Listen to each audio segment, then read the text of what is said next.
Hello, everybody. I am Kathy Greenler Sexton, and welcome to Creating Lifelong Subscribers with Tyler Craig.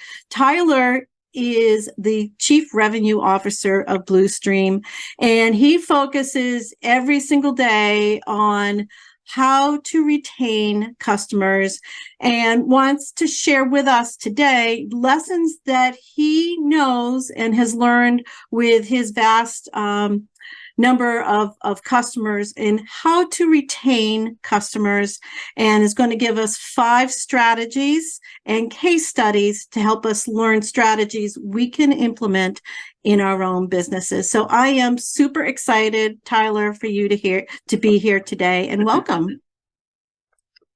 Thank you very much, Kathy. Excited to be here.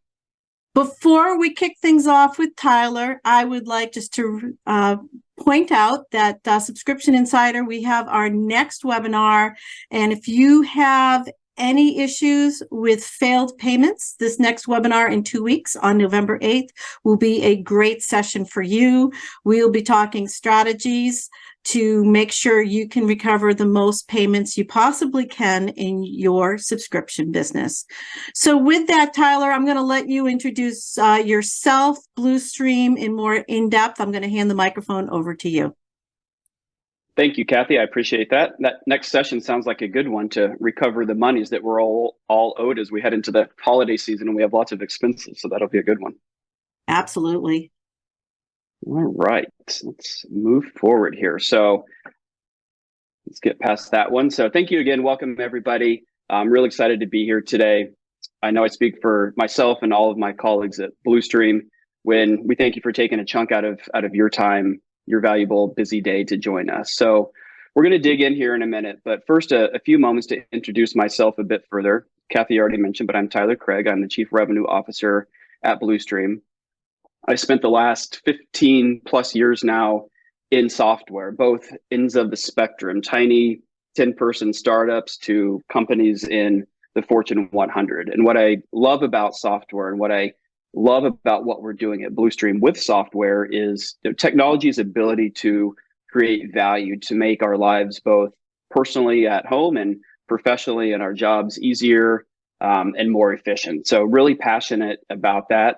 I live in New Hampshire with my wife and 2 daughters. When I'm not talking technology and retention, I'm always up for travel stories. I love travel ideas. Anybody has a good spot for vacation for a family of 4 next somewhere tropical? I'm open for recommendations. Anything related to baseball, I'm also happy to chat about. Bonus points for any Cubs fans or people from Chicago joining today. Cubs are my team. But when I'm not talking baseball or travel, I'm talking about retention. And right now, we're going to look at some examples of strategies to increase retention and dig into how companies like Blustream and others look to solve for that. And I think it's important as we ease into that to provide a bit more background on Blustream itself, which will help for context in a bit when we look at a few tools in the MarTech and the marketing technology stack. And hopefully that will serve to provide a more holistic view for you of an omni-channel approach to increasing retention for your companies. So at a high level, Blustream is a product ownership CX company, and we come at it from the belief that, and I personally come at it from the belief that every company can and should deliver an exceptional product experience to their customer. So we help physical goods and services companies do that with what we call Product Assistant, which is a SaaS-based, software as a service-based messaging platform that powers SMS engagement, that delivers intelligent, adaptive, dynamic messaging that is uniquely dependent on where a consumer is in their journey with a product. So think of it as digitizing almost those key moments in the journey, such as unboxing, those first moments with a product, somebody using the product for the first time, somebody struggling with enjoyment of a product, care and maintenance of product. So when you digitize those moments at the right time to the right person in the right way, retention is increased and therefore revenue. So companies trust us to build these innovative product experiences that drive retention. And if you were to take it down a lower level, quite simply, what we work to do is to give products a voice. And in doing so, the lifetime value of the consumer increases threefold. So I and all of us at Blustream talk to a ton of companies on a weekly basis, each creating different products, different services for different audiences. And what I'm learning that they all have in common is a retention problem, which probably isn't a surprise to anybody. They all make great products. They all market them really well, but I've come to realize that just having a great product, it's not good enough anymore. And this is why, for many reasons, but one I'm excited to be here today is to share our learnings around that. So the approach you take matters. It could be a loyalty club, it could be a points program, it could be cart abandonment or other traditional ways of grabbing a customer back or grabbing that first time customer. And what we see, many of these solutions lacking, all of them really, is a focus on the product itself, and more specifically than that, even their consumers' experience with the product, letting it speak. So, giving your products a voice. It's a phrase I've already used. It's a really important concept, though, and I've used the word product probably 7 or 8 times already in the last 2 minutes. And that's because I and we at Blustream firmly believe that there's just not enough emphasis on the product. And retention drives revenue, but retention begins the very first moment a consumer interacts with the product, those very first precious few seconds. Retention isn't driven through promotional margin eating types of incentives. I think of a Dick's Sporting Goods example all the time, a great company. I buy things from them, but retention isn't sending me a text every week talking about the latest flash sale or a 50% off coupon. I bought golf equipment there a couple of years ago. I've literally received a text a week from them since then. So over 100 texts I've received from them. Never once, not once out of 100 plus engagements between Dick's Sporting Goods and me has it been relevant to anything that I've actually purchased there. That's not personalization. That doesn't drive retention. Anyone can do that. And what we're seeing is that real expertise in retention is product focused. And we'll get a bit more into the specifics, but we see 90% retention as possible. We see 65% plus engagement rates as attainable.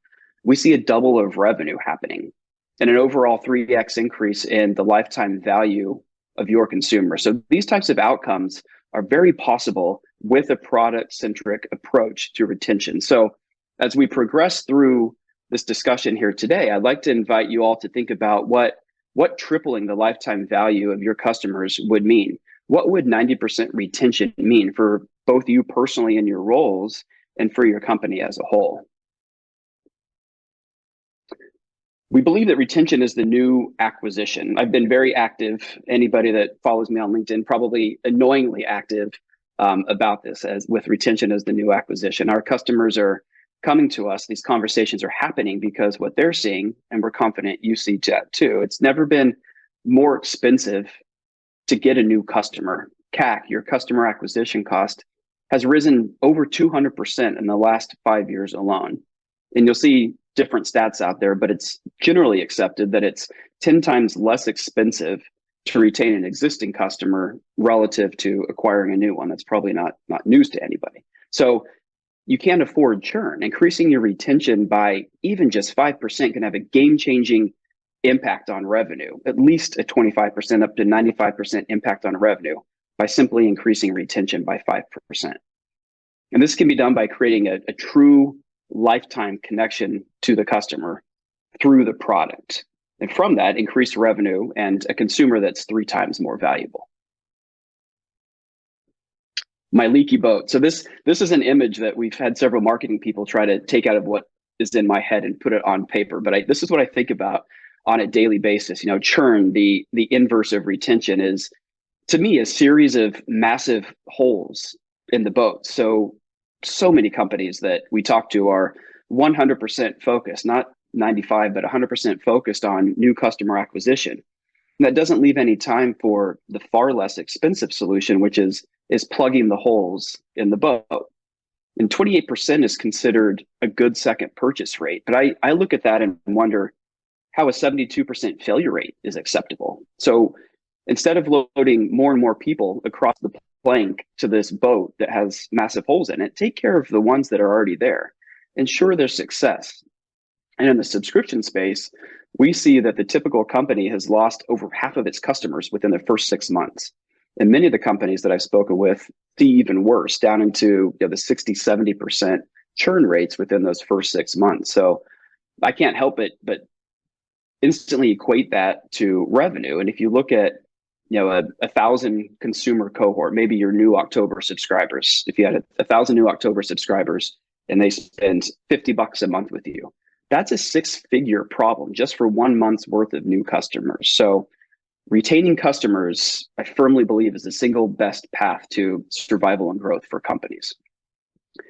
I want to take that example one step further because it's what I'm seeing on a daily basis with the people that we talk with. So by shifting that mindset, the focus to product-centric engagement with customers as opposed to solely or primarily customer acquisition, a little bit really can go a long way. And we'll get into, like Kathy mentioned, a few specific case studies here in a minute. But thinking of a recent engagement, a subscription box company in the food and beverage space, they were losing more than 60% of their customers by month 6. That it's early, but preliminary estimates show that by increasing revenue and cutting churn by 20%, they're on pace to 3x their LTV.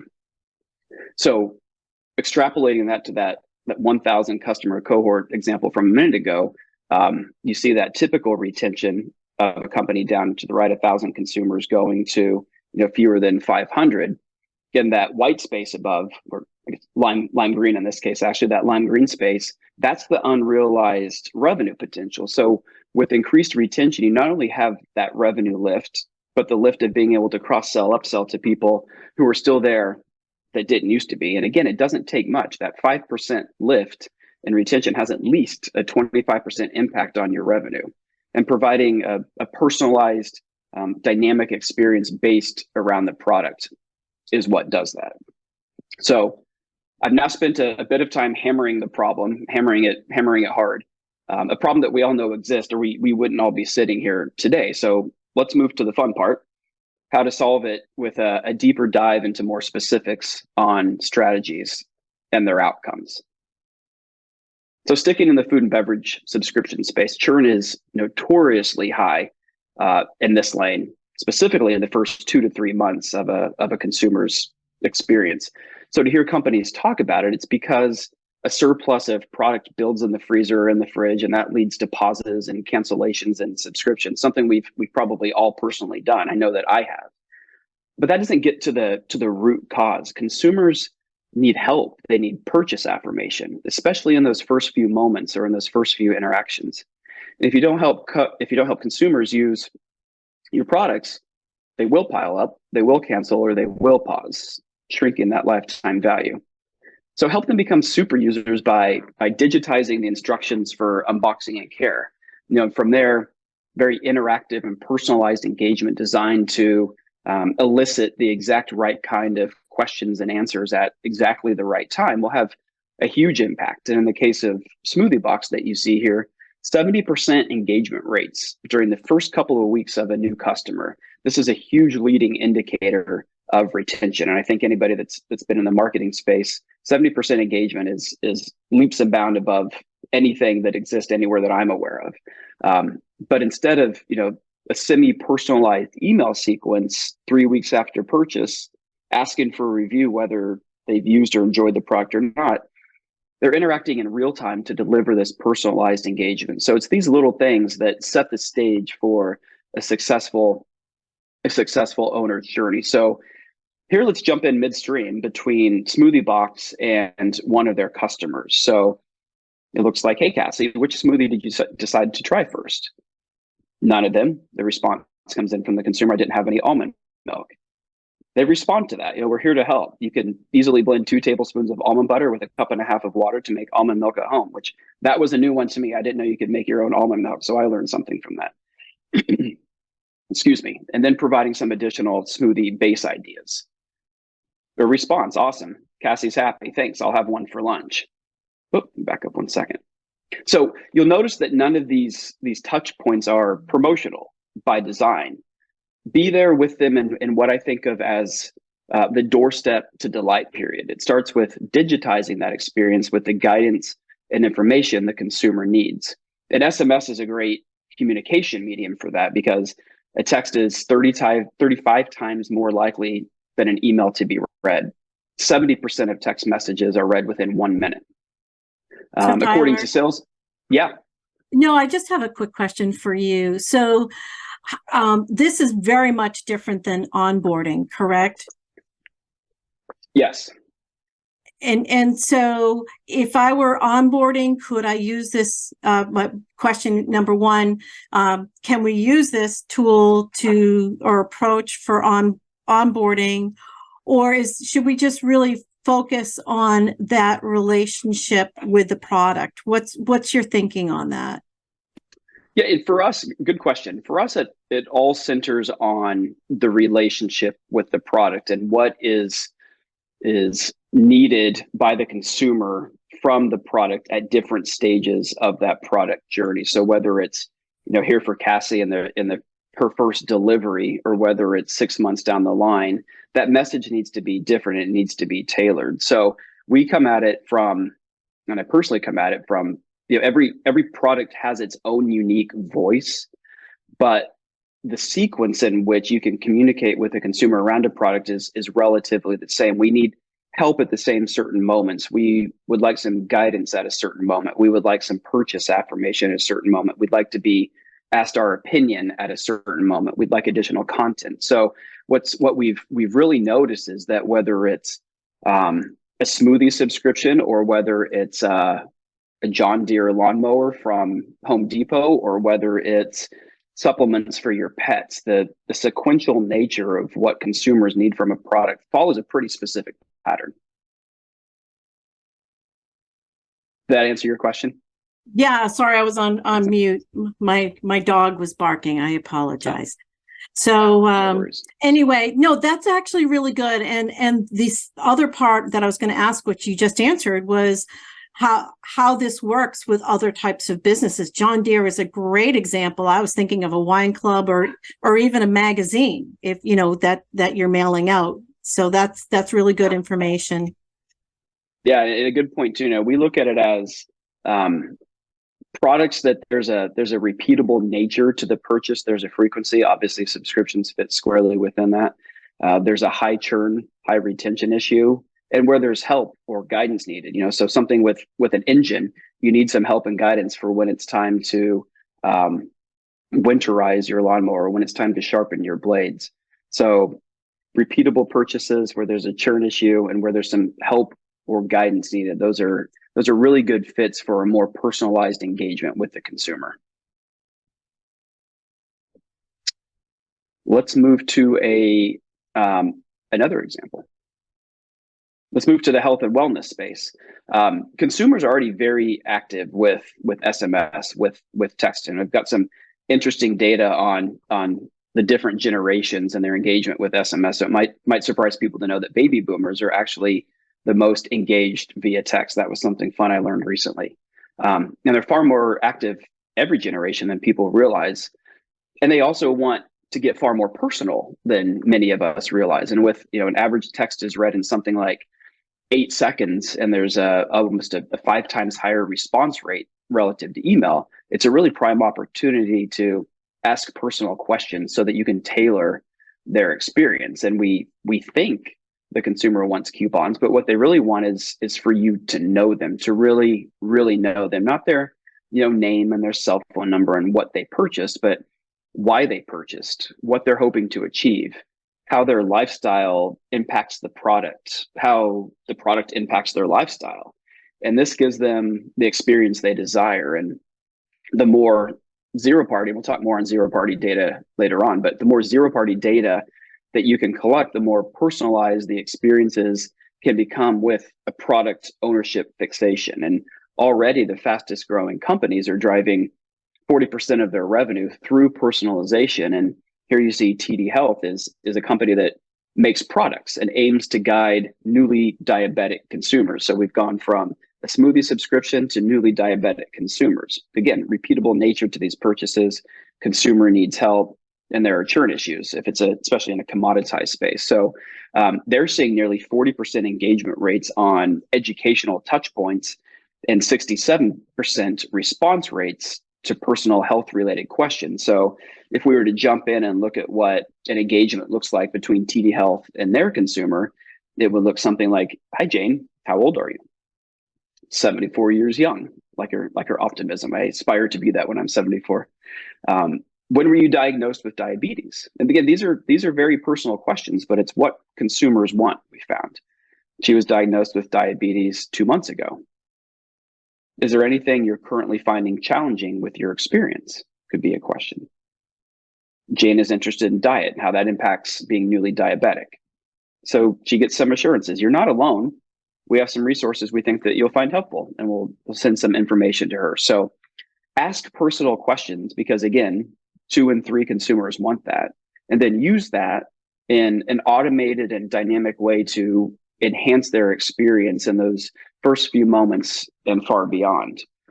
So from time to time, we'll get told that consumers don't want this. So we face some pushback on this, and 2 in 3 do, but that leaves 1 in 3. But 2 in 3 do, or that specifically, I don't want this type of engagement with a company over text. And I vehemently believe that is not true. I think what the consumer wants is not lazy interaction with a company. They don't want coupons. They don't want irrelevant content. They want you to ask questions and guide them. So we've gone from smoothies, we were in human health and wellness. Now we're going to jump over to the pet industry. So a company called The Bear and a Rat is somebody that we've worked with. By leveraging the same strategy of crushing that doorstep to delight period with personalized guidance, they're seeing a 37x increase in positive reviews. And that's important because an increased quality and quantity of reviews has a really substantial impact on reducing the customer acquisition costs. So not only are new existing customers cared for in a personalized way, but they're talking about it with their friends, creating organic lift and growth for the Bear and the Rat. And with them, a consumer's first interaction is typically picking up the product in the refrigerated section somewhere like Whole Foods. And from there, they scan a QR code, in this case, that says something like, you can't text your pup, but here's the next best thing. And boom, they now have an instant connection where one never existed, a new connected retention channel. So let's jump in and look what that engagement would look like. So is this Lucy's first time trying our cool treats for dogs? Nope, we're longtime fans. So this customer has been purchasing the product for a long time, and the Bear and the Rat had no idea, again, because in this case, there's that disconnect between the retailer or third-party e-com channel and the Bear and the Rat themselves. So they've established this connection, learned that they're a longtime fan, and getting more personalized with it. What's Lucy's favorite flavor? And based on a reply of something like bacon and peanut butter, would Lucy be up for giving us a 4 paws up review for her favorite flavor? So an example of the engagement that can be created with knowledge of the consumer, knowledge of the product, knowledge of their likes and dislikes, and based on a response of definitely, that's a way to increase reviews, which again has a direct correlation to your customer acquisition cost, and then of course retention down the line.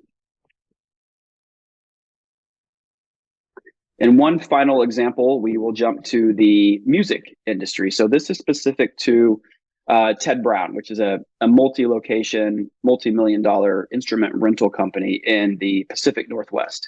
And they rent instruments to K through 12 students. And their desire, much like anybody in the subscription space, is to have somebody for a long time. So their desire is to have that kindergartner sign up for trumpet lessons at their school and be with them through their senior year. So 13 years worth of a subscription, really, which is over $10,000 in LTV in the music instrument rental space. So you can see that the impact that losing a $500 or $600 a year customer would have if somebody gets frustrated in that first year. But like everyone else, they were seeing retention fall off by more than 50% after a student's first year. And there are many issues at play here that are likely relatable to your business, I believe. What are the top reasons for returns and cancellations in your business? If there were ways to guide consumers, renters in this case, to success, how much loss can be prevented? And so something as simple as renting a guitar, breaking your strings in the first few weeks can cause a beginner student, and does cause a beginner student, to give up. What if they had guidance in that first week that said, hey, since this is your first time playing, you're likely to break a string or two. That's normal. Just let us know when it happens and we'll quickly walk you through how to fix it. Or going back to the smoothies, what if a customer isn't getting the right consistency, if it doesn't look like the picture? Which I've made plenty of things from Blue Apron and HelloFresh and all of the companies. They don't ever look like the picture, but I would like for them to. If I could get some help with that, I'd be happy to. But consumers get frustrated in these situations and probably cancel or pause. Why not tell them early on, hey, it takes a time or two to nail the finished product. Here's a few tips to shorten that curve. Going back to the music space, let's step in midstream with Brian, the violin renter here, and see what that looks like. So based on the number of hours Brian has played, it's time to change the string. So contextual information that's known about how many hours he's playing a week, for example, leads to the right recommendations at the right time. And we're going to ask him if he needs some help. Brian would like some help changing his strings. So we'll walk you through with a step-by-step in this video. If you need more help, just text #help at any time. We'd be happy to provide more guidance. But don't leave Brian hanging right there. Ask him how it went. Ask him if he was able to replace the strings. Brian was able to replace the strings, no problem. So people want to succeed, and I know I do. I feel bad when I don't. So setting them up for success is paramount. Building trust, creating rapport. Ted Brown has tried desperately, like all companies, but until now, haven't had that connection between, in their case, instrument pickup in August and return in May. That's a giant black hole of communication. And now they have a direct connected renter with high engagement rates and a 95% retention rate on our platform, newly connected channel for them.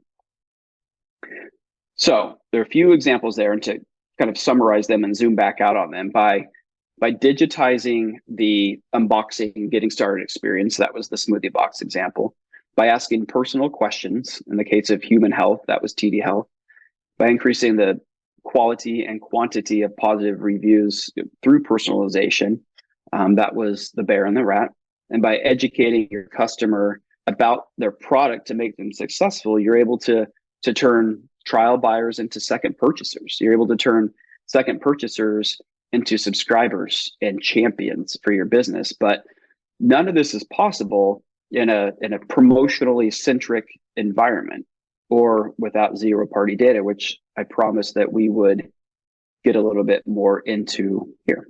And before we move on, I have a couple of questions just to quickly address this for everybody. So we have a question that just wanted clarification on the reviews. So you mentioned some data about how a 1-star increase can improve revenue and all of that. The question or the clarification is it just the star, or is it the star and the comments that have that lift? In that particular example, the research that we have and the conversations that we've had, it's the star. So when people look at a review, I think we all don't buy a 1-star product. And we've also learned that people are very leery of 5-star reviews. So there's a sweet spot there too, of like 4.2 to 4.3. That is the sweet spot for reviews. Too high and people don't trust it. Too low, people don't want to waste their money. So that is based on the star rating. Just a simple star increase has that impact on, excuse me, for the company. Great answer. Thank you very much. And I already got a thank you from the person that asked the question. Oh, good. So yeah. The next question is, it's about the wide range of answers that you showed in these examples. If we're thinking about this, if I can paraphrase this question, is this my product team thinking through all the questions and putting it in a big database for SMS? Is there AI? What do we need to be thinking about? Because if it's personalized, I don't think one would want to really have a robotic experience. So how do you approach that? How should we be thinking about this in our relationship building with SMS? Excellent question, and a lot in there. I'm going to add to the complexity by going back to the last question for a moment on reviews. Whoever that was, I would like to happy to chat with you further. I know that Emily Lagasse on our marketing team, we've got a lot of interesting data and stats on reviews and interesting things that are done. So if you'd like to follow up and talk more just about the review side of things, happy to share stories and share data. Back to this question at hand. So at a high level, there's not a lot for a company to actually do to create these personalized experiences. What we found is that, first of all, 70% of the content that companies have goes unused. So there's so much content that exists already, and the way that we approach it kind of goes back to my other answer. There's an established nature of when consumers want to hear or see or say certain things. So the way that different companies do it differently, the way that Blustream comes at it is, we put together a blueprint, cleverly named a blueprint for Blustream, that establishes the triggers and all the possible, if this then that scenarios, things that people have to do manually now with other tools. But we put together this blueprint based on our knowledge of a product. And when we begin, that very first onboarding session with a customer, it's 75 to 80% complete, because we are the experts of the product experience, but our customer is the expert of the product. So there's going to be input that we need. So through a period of 2 to 3 meetings and 2 to 3 hours worth of work, we plugged some of the holes that provides that personalized experience, and then their consumer is set to receive the dialogue that the company wants them to receive in the voice they want them to receive it. So we do work with some people that want to make it very clear that this is an automated solution. I'm a robot. Please do this, but don't do this. Some of our customers want that, and we provide that. Our recommendation would be to take a more human approach, which is, welcome to the Bear and the Rat family. Here's Meg. She wants to welcome you to the family with a YouTube video or something like that already exists. What we're not doing is going a step past that with robotic chat GPT types of responses. I don't know about anybody here, but I don't have super successful experiences when I'm chatting with an Amazon bot, or when I'm chatting with some terrible package delivery person. They're not good experiences. And you like in the old days, you just keep pounding 0 on your phone, right, to get to somebody. Absolutely. So we're not. Our belief as a company is that AI isn't to a place where it can provide these types of guidance and tips between a company and its customer. And what I showed in those examples but we are using AI. How we're using AI is behind the scenes. So as that data comes in, that's where we as a company leverage AI, is to look at, why do 82% of people in month 2 answer the question this way, but in month 6 they answer it this way? Or why does this content have a 75% engagement rate, but this content has a 25% engagement rate? So that's where we use AI, which I can't honestly remember if that was a specific part of the question or not, but it typically is a question that we get. So maybe I'm getting ahead of myself there, but I'll pause right there to see if you feel that answers the question for the asker. I think that's good for now. Let's get into first party data. And if there's any follow-up questions, please just put it in the chat. Thanks, Tyler. Good. Thank you, Kathy. So, and being conscious of time here, it looks like we're at about the 38-minute mark. So by focusing on product ownership, you're able to obtain data that's never existed before. So if you take this and compare it to what primarily exists now, what exists are now basic data points like website interaction data, Shopify purchase history data, data from Google Analytics, clicks and open rates from email, maybe a physical address. So overall, really, really solid purchase history data, but a very limited view into engagement and demographical data. So with this today, you're able to achieve a basic level of segmentation and audience data for promotional marketing types of campaigns. And if you contrast that and go below the level of the ocean on the iceberg there to zero party data, to obtain that, you need a direct channel to receive zero party data, which by definition is voluntary customer information directly from them. You need their information like their interests, their motivations, their preferences, their needs. So armed with that type of data, you have extremely powerful reach to be able to deliver personalization that leads to loyalty, that leads to real retention. If you think of those, that 1,000 customer cohort example, each of your 1,000 new October customers might come in through that same door, but very quickly, those are 1,000 unique experiences. You need to be able to solve for that. Those are unique journeys. And the way that, and again, different companies look at it slightly differently. At Blustream, we build these and aggregate the data in usable ways that lend themselves to more thoughtful campaigns and product development also, all while increasing retention. So kind of an extension there of that last question. And again, this isn't first party data collected by websites and software. It's zero party data voluntarily shared by the consumer. So I believe it's not any company's fault that they haven't solved the retention puzzle. There just hasn't been an all-encompassing type of partner or solution to solve for it, or you haven't had time to build this yourself, which you could with a lot of money and a lot of time. Probably unsurprisingly, we feel that Blustream is a great partner for helping to solve the retention problem. But whether you ultimately want to chat further with us or just want to learn more from us about our experience, I'm always happy to talk. Like I said at the top, I'm very personally passionate about technology and its role in making our lives easier, whether it's representing Blustream or not. I'm also a home automation novice. So anybody that wants to talk about the horror stories of trying to set up smart lights and all that stuff, we can rap about that too.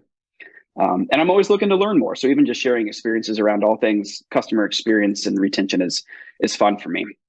But having said that, I do want to spend just a couple of minutes with a bit of a deeper dive on Blustream, beginning to look where we fit in the landscape and the MarTech stack. And this will hopefully also serve a purpose of helping you all with a tool evaluation method of sorts, or as you think about what's already in play at your company, what you've tried in the past, what you're looking to do. So we obviously spend a lot of time looking at the competitive landscape and everything that's out there. So again, whether it's Blustream or not, happy to always answer questions. But to help contextualize Blustream a bit more, from the top, I mentioned that we digitize the unboxing experience. In reality, we digitize the entire product ownership lifecycle, which is where our patents lie. By giving your products that voice from purchase to unboxing to usage to care and maintenance, you're able to create that champion, and that champion whose lifetime value is now tripled. So again, simple things like welcoming them to the family, setting the expectation, asking them if they're a first-time customer or a seasoned veteran, by learning when and how they use your product, by understanding whether they have a 1-year-old lab mix with dry skin who likes to run, or a 17-year-old rat terrier with several ailments who's tried products A, B, and C and has a much more sedentary lifestyle. By using data you've learned in subsequent messaging, if you sell a supplement, for example, you've guided them on how to use it. You've educated on any side effects expectations. You've learned their desired outcome to the point that you can say things in an automated way like, hey, your marathon is coming up. Given the stress on your body this week, we'd recommend tweaking your routine a bit. Try this. That's trust. That's rapport. And I believe that's retention. That's a lifelong subscriber that's ready to tell all of their friends. And what we typically see, many of our conversations come to us with is a consistent tool set in place, or a formerly tried tool set. So they likely have something like a Klaviyo or an Attentive in place to grow marketing lists and nurture prospects.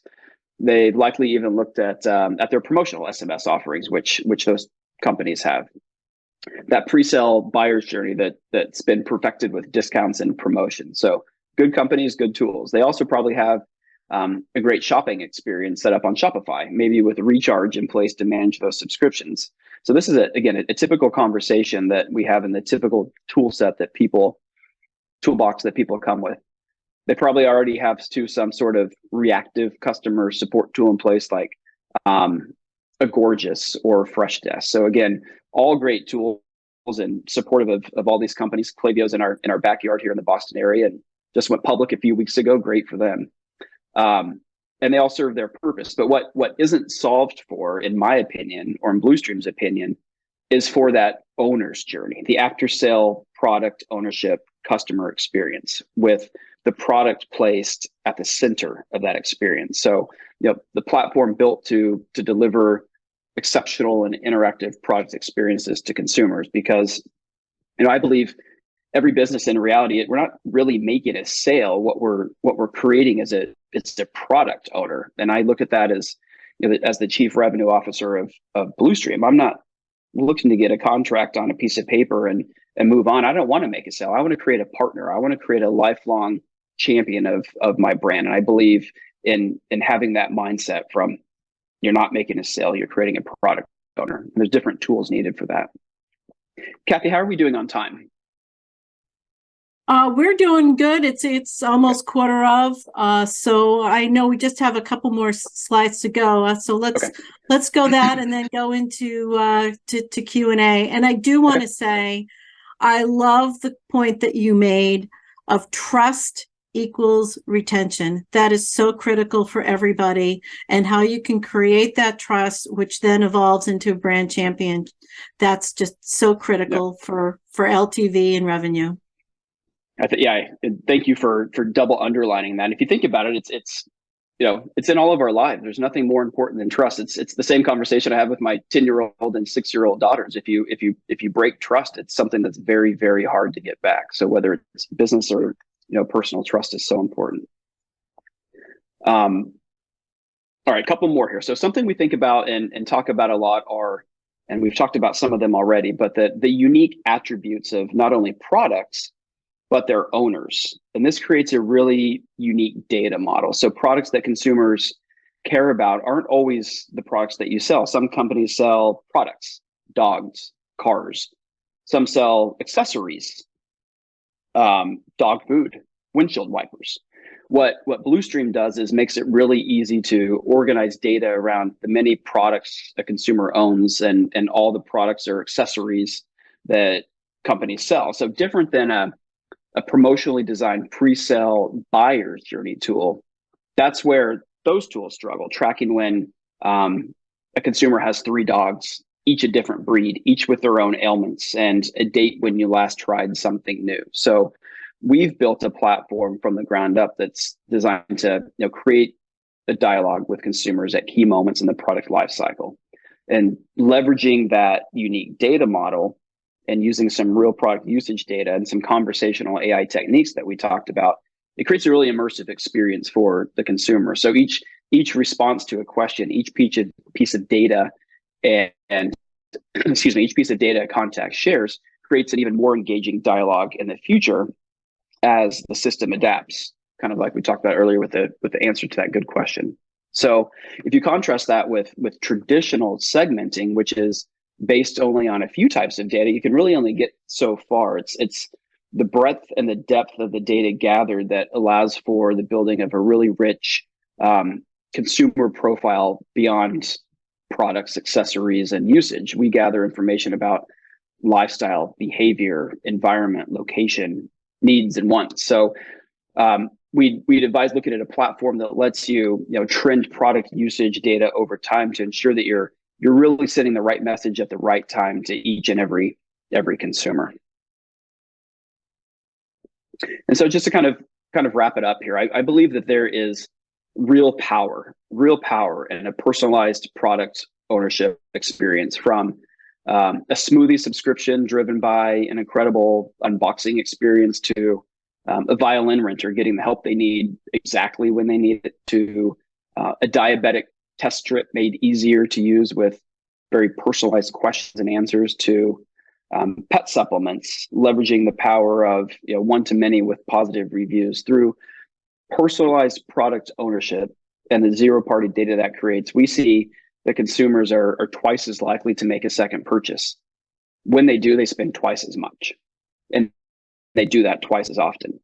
That is a game-changing lift to retention and revenue. That's a customer that's worth triple what they used to be for a fraction of the investment of new customer acquisition. So it's plugging the holes in the boat. It's not loading more people across the gangplank. That's what I am passionate about. And at our core, at my core, regardless of whether we end up working with or talking further with anybody on this call, I and all of my colleagues at Blustream what we really want is for you to have a lifelong relationship with your customer based on trust that builds value for your company.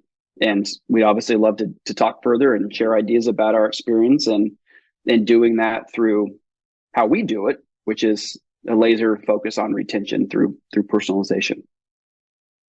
Thank you, Tyler. And what is the that QR code on the screen? Yep. So that QR code will take you to a page where if you just throw in your email address, we're happy to send this deck that I just walked through with you. So you can scan that if anybody would like to right now from your screen. That'll take you there, and you'll receive this presentation as a resource. Perfect. Brilliant. Brilliant. So any other questions? I know that there's a few folks that are asking about if the recording will be available. We have a limited time playback available for everybody on this call, and then it will be in the Subscription Insider member portal.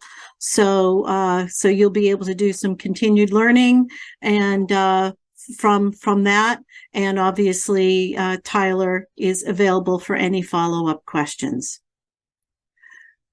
Yeah. And you've got my email address there as well. I'm happy to put my cell phone number up there too, but I forgot. But I love talking about this. So if you're not able to see this or view it through the ways Kathy described, you've got my email address to chat further. Excuse me. Absolutely. So with that, Tyler, thank you very much. I think really trying to connect with our customers in a smart way is really the future. In a personalized way. And the whole concept of building trust and doing it at scale is definitely a challenge all of us face. So thank you so much for educating us on ways that we can do that. You're welcome, Kathy. Thank you for having me, for having us, and thank you for everybody that took time out of their day. Absolutely. Everybody, thank you very much. And until next time, you have a great day. Thank you. Thank you.